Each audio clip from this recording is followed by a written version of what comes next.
Salut,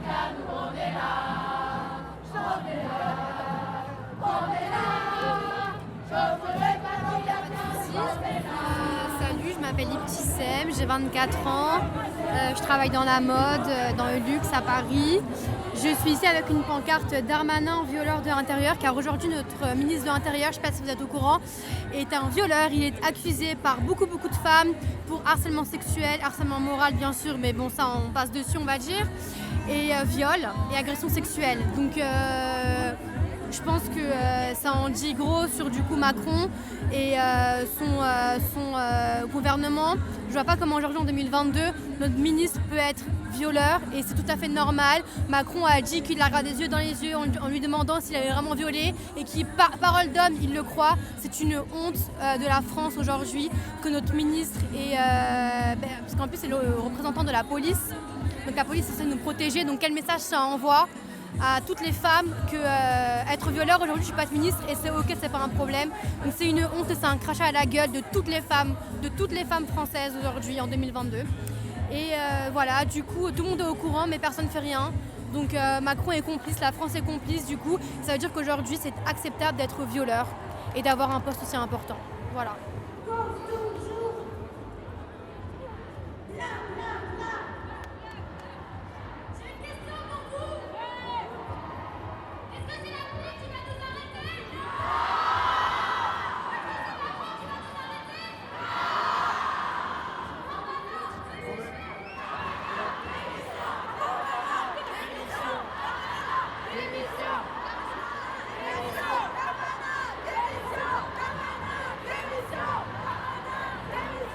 Gérald Darmanin a prétexté à l'une de ses victimes qu'il était bouleversé par la mort de son père.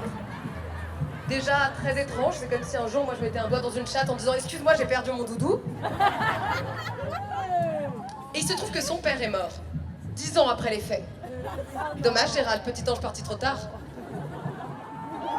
Merci à vous tous et toutes. Je m'appelle Mao Drama, j'ai un spectacle qui est une invitation au Wokistan, mais surtout ce soir, j'ai l'honneur avec Caroline de présenter de fabuleuses personnes courageuses qui vont faire...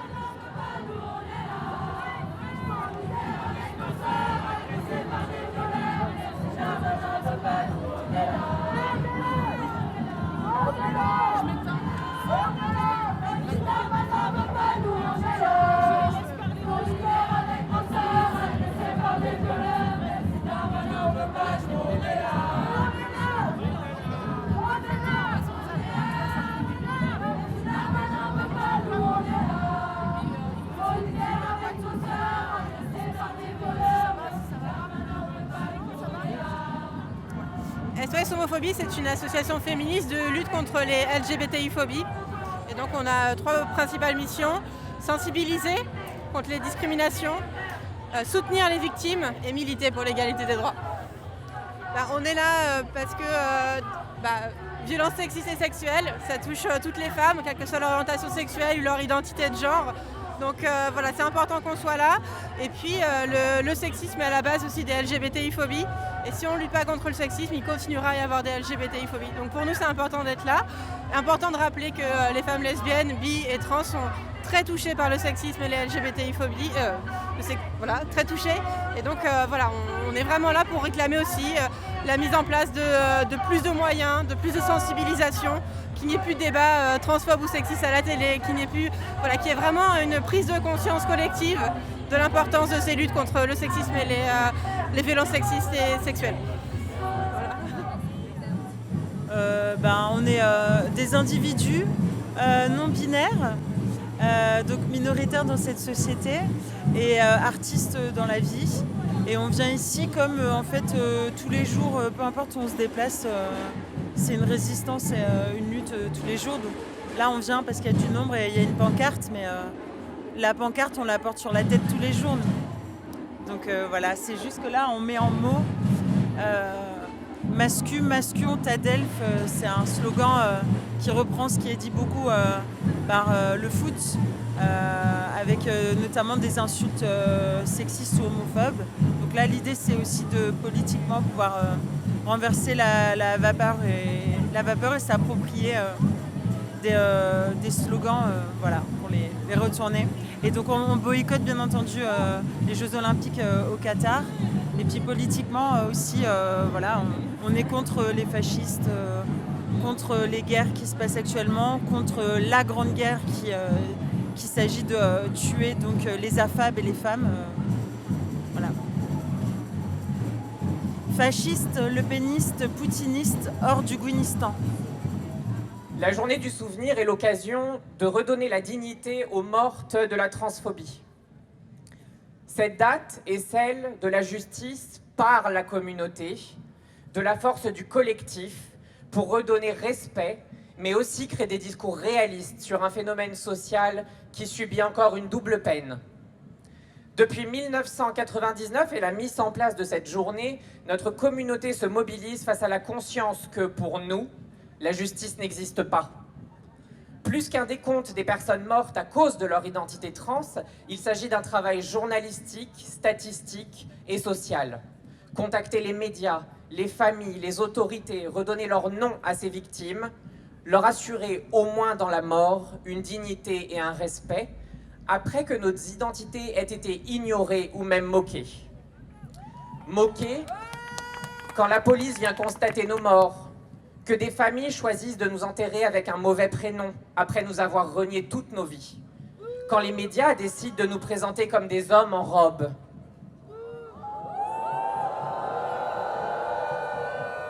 Si on parle de justice au sens d'un respect de notre intégrité, elle nous est socialement retirée.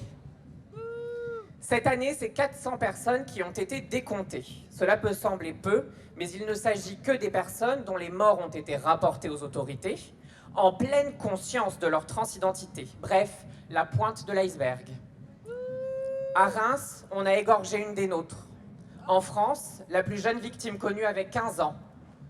95% des personnes trans tuées cette année étaient des femmes. Double peine. Combien de ces meurtres seront punis? Toujours trop peu. Si on connaît les statistiques déplorables des dépôts de plainte dans le cas des violences conjugales et sexuelles, les chiffres sont les mêmes pour les agressions transphobes. 80% des victimes se taisent. Nous savons que la nature transphobe des violences qu'on subit seront encore trop débattues, alors que nos corps ont été cognés, violés, humiliés. Nous savons qu'on se moquera, comme je l'ai moi-même entendu en commissariat. Il fallait vous habiller normalement, monsieur.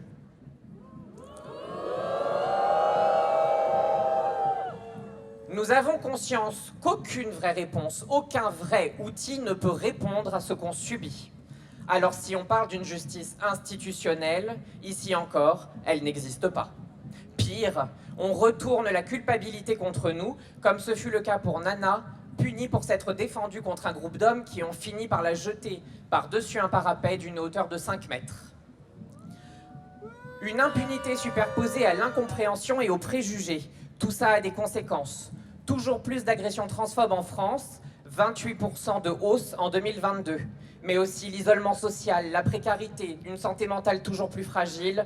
Nos suicides sont souvent médiatisés, mais leurs causes ignorées. Elles sont sociales, c'est la transphobie. Alors que les femmes trans sont en première ligne de ces violences, le féminisme ne leur offre pas toujours d'abri. Pas encore de justice non plus ici.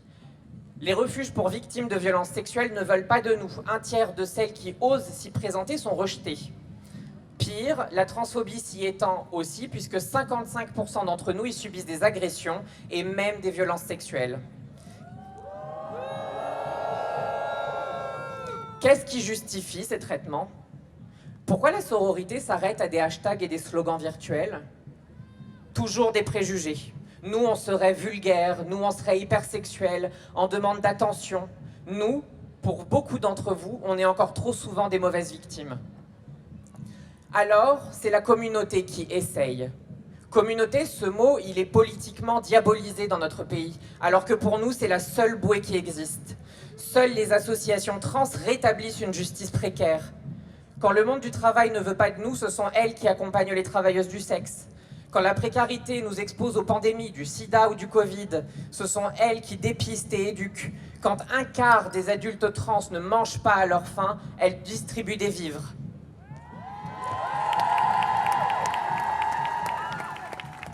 Ces associations font le travail que notre gouvernement refuse d'entreprendre. Leur exemple offre pourtant toutes les solutions à mettre en place. Demain est en effet une date déterminante pour beaucoup de personnes trans. Mais ce qu'elle commémore, ça nous accompagne et hante nos esprits tous les jours. Cette date, elle est trop peu connue et aujourd'hui doit aussi devenir le moment légitime pour en parler et pour nous entendre, pour créer un front commun, un front d'empathie et d'action militante. Le féminisme doit aussi devenir l'espoir et le refuge des personnes trans.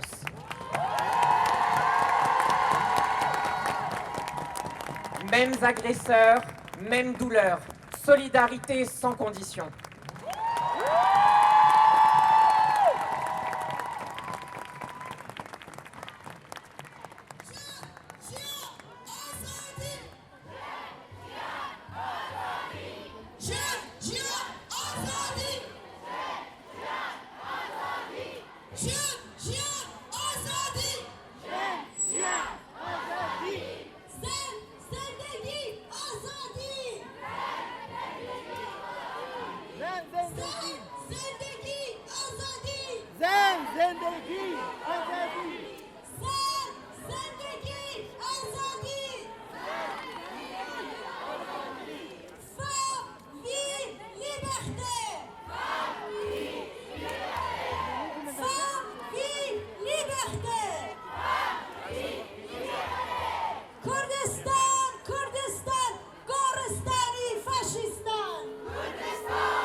Young Women Anti-Fascist, Anti-Capitalist and Anti-Patriarchal Organization.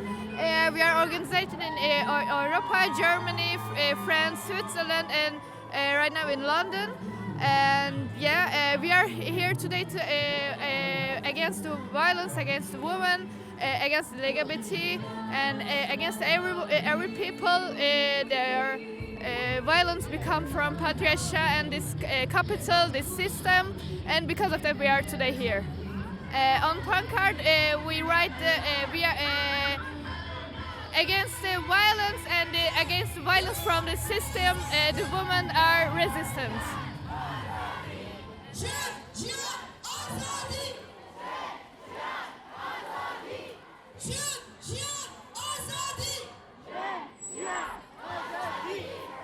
Jinjian Azadi, that's a Kurdish slogan. That's a really big, famous slogan for Kurdish people. And after the Jina Mahsa Amini, it's more became more popular in every woman movement. It means woman life and freedom. And if you hear every people from Kurdistan, Iran, Germany, France, they say Jinjian Azadi. That's the international slogan right now for woman movements. Ok, alors, je m'appelle Paola, j'ai 23 ans, j'habite à Paris depuis toujours. Et il y a un truc, c'est que on fait notre combat à notre échelle, mais il y a des femmes dans le monde qui sont dans une détresse bien plus forte que la nôtre. Par exemple en Iran, les Qataris, en Afrique, en Amérique latine, en Asie, partout. Et elles vivent des choses qui sont encore pires que les nôtres, donc il faut vraiment penser à elles, il faut vraiment combattre pour elles. J'avais vraiment envie de dire solidarité, sororité à toutes les femmes dans le monde, à toutes les personnes transsexuelles dans le monde, ou homo dans le monde. C'est trop important d'y penser. Solidarité avec les femmes du monde entier. Solidarité avec les femmes du monde entier. Solidarité. Moi, je m'appelle Leili, j'ai 27 ans, je suis étudiante à Paris. Et nous, en fait, on n'est pas en organisation, on n'est ni en association non plus. Par contre, on a un collectif tout à fait autonome, des féministes de gauche, des personnes queer, anticapitalistes, à peu près toutes iraniennes. Et voilà, là aujourd'hui, on est présente aujourd'hui pour porter la voix de nos peuples qui n'ont pas eu la voix depuis très très longtemps. Et on est là parce que depuis 62 jours en Iran, là en fait il se passe une révolution féministe qui est par ailleurs la première révolution féministe de l'histoire, je peux dire, très forte. Parce que l'élément déclencheur de cette révolution, c'était la mort d'une jeune femme courte de 22 ans, tuée par la police des mœurs en Iran. Donc voilà, sachant que les Kurdes en Iran, ils font partie de minorités ethniques que depuis très très longtemps, même avant la révolution de 1916, ils étaient oppressés, violentés, comme tout le reste des minorités ethniques et de genre en Iran. Donc voilà. Après, il faut bien préciser que la révolution qui se passe en ce moment en Iran, c'est vraiment contre aucune religion en soi, mais il faut bien préciser que voilà, pour les femmes iraniennes, en fait, la voile, c'est un élément oppresseur de l'État, en fait. Que voilà, nous, on est pour la choix, nous, on est pour la liberté de choix, et voilà, que les personnes faillent choisir elles-mêmes, si elles veulent bien mettre la voile ou pas, en fait. Et voilà. Merci déjà de porter nos voix, merci de propager la parole, merci de propager la connaissance par rapport à ce mouvement. Et voilà. Hein. On n'est pas vraiment dans un groupe associatif dans cette manifestation. On est différentes tendances de la révolutionnaire iranienne, gauche iranienne, féministe et on peut dire humaniste, féministe, communiste des Iraniennes. Le cause de femmes, c'est notre cause dès le début, comme gauche. Et moi, personnellement, comme combattant de la révolution contre le régime monarchique de Shah, et après, quand les mollahs ils ont pris pouvoir, ils nous tous chassaient les révolutionnaires. Donc on a devenu des femmes, des révolutionnaires gauche. On est devenus opposants au régime des mollahs. Et aujourd'hui, c'est les révolutions iraniennes. C'est la première révolution du monde où les femmes sont en place dirigeante de ce mouvement. C'est pour ça que notre révolution, il s'appelle aussi révolution féministe iranienne. Donc c'est normal, on a laissé les petites différences à côté et nous, les Iraniennes, nous sommes réunis pour une cause, chasser Mollah et mettre en place un gouvernement qui accepte l'égalité des sexes, des chances et des possibilités pour tout le monde. Voilà. Les jeunesses et les femmes, aujourd'hui, nous dirigent pour cette révolution. Madame, comme vous le regardez, ça c'est Mahsa ou Gina, la première femme qui a déclenché sa mort, a déclenché cette révolution. Vous savez, il a porté une foulard normale, comme les Kurdes ils portent en Téhéran. Il était en visite normale, familiale à Téhéran. Ils ont capté pour ne pas respecter la hijab islamique. Après deux heures de torture, elle est morte et la révolution féminine et révolution d'aujourd'hui a été déclenchée il y a à peu près 62 jours. Et c'est dans tout le monde musulman, on peut dire, ou bien des pays entre guillemets musulmans, une femme et les femmes, ils ont maintenant dirigent tous les mouvements partout dans les villes, petites villes et grandes villes. Ça. C'est une gloire pour nous et pour tous les peuples du Moyen-Orient. Et on pense même le respect de tout le monde en globe.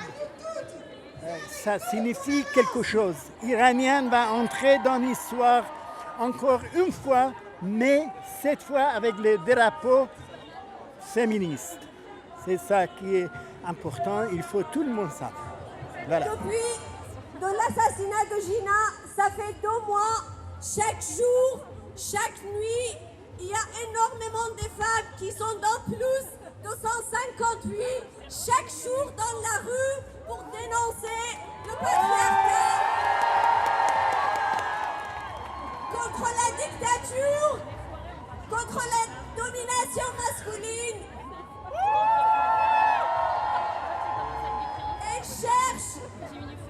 Elle cherche vraiment la chute de régime, mais aussi un changement radical de système patriarcal. C'est vraiment un combat de la vie quotidienne de chaque jour qui transfère en combat politique actuellement dans les roues en Iran. Au nom des femmes kurdes, au nom des femmes iraniennes, parce qu'il y a beaucoup d'assassinats des femmes kurdes aussi de la part de l'État en Turquie, en Syrie, en Irak et en Iran. Au nom de toutes ces femmes, je vous demande, je vous parle de la solidarité internationale.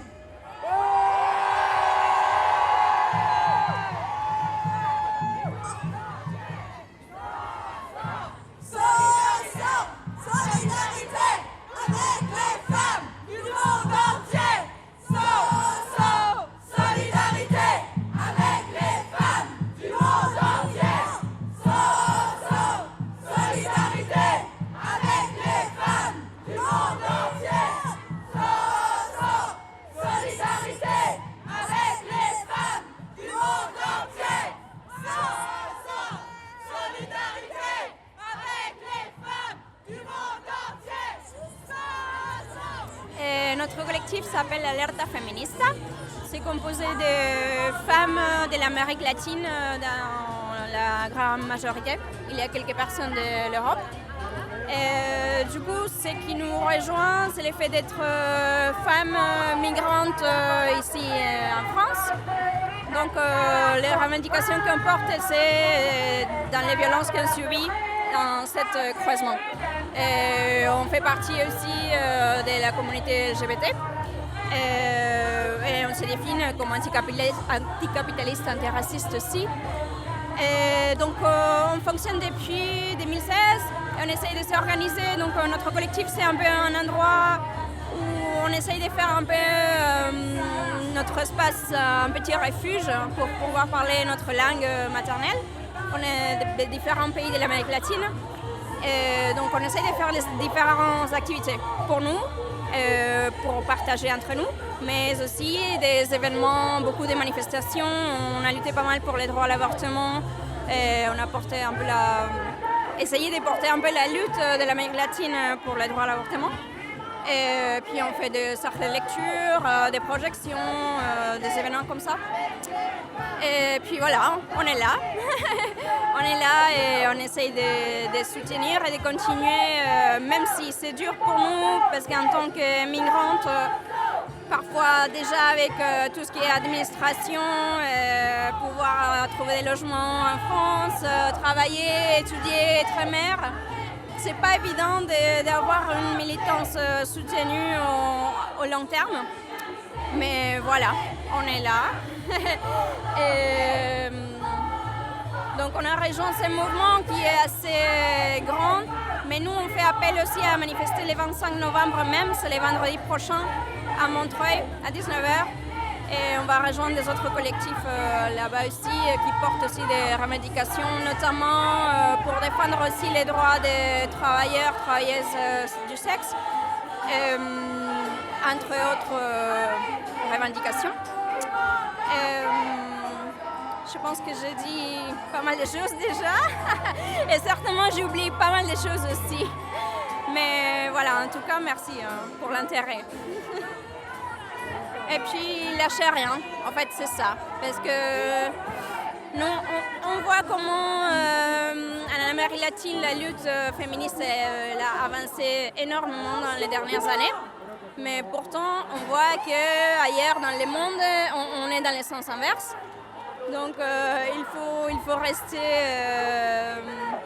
con la guardia alta. Je ne sais pas comment on dit ça, mais il faut rester attentive. Même ici en France, pour le droit à l'avortement, il est quand même un peu menacé. Donc pour nous, le seul chemin possible, c'est de continuer dans la lutte éternellement. Même si ça ne sera pas pour nous, mais ça sera pour les prochaines générations. Donc c'est un peu ça la motivation entre nous. Voilà. Qui tu es pour décider de ma vie? Mon père, mon mari, mon frère, mon oncle?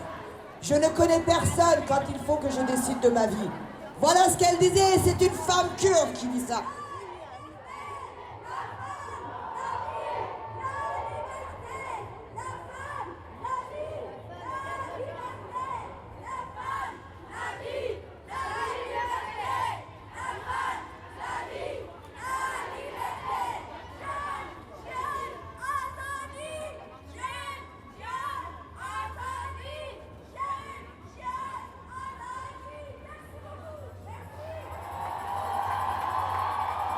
Nous nous sommes rencontrés dans une association pour femmes victimes de violences. Notre combat est le même, se faire entendre, se faire justice pour toutes ces atrocités vécues. Notre relation nous a prouvé que nous ne sommes pas seuls et que l'on peut avancer, que victime ne signifie pas seulement malheur et que notre place n'est pas derrière des barreaux à la place de nos agresseurs. Avoir parlé nous semble parfois la chose la plus horrible que l'on ait pu faire dans notre vie et la justice nous le montre avec nos plaintes classées sans suite, nos procès où nos agresseurs sont relaxés ou nos procédures qui prennent des mois, voire des années à être prises en compte. Nous sommes des victimes, mais avant tout des survivantes. Par cette chanson, nous portons la voix de toutes les combattantes.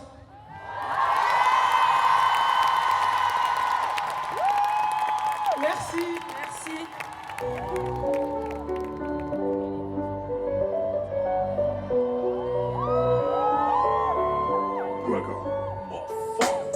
Ma sœur, tu sais que j'aime de tout mon cœur. Avec moi t'auras plus peur parce qu'on a le droit au bonheur. Ma sœur, tu sais que j'aime de tout mon cœur. Avec moi t'auras plus peur parce qu'on a le droit au bonheur.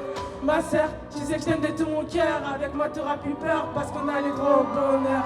Ma sœur, tu sais que je t'aime de tout mon cœur. Avec moi t'auras plus peur parce qu'on a le droit au bonheur.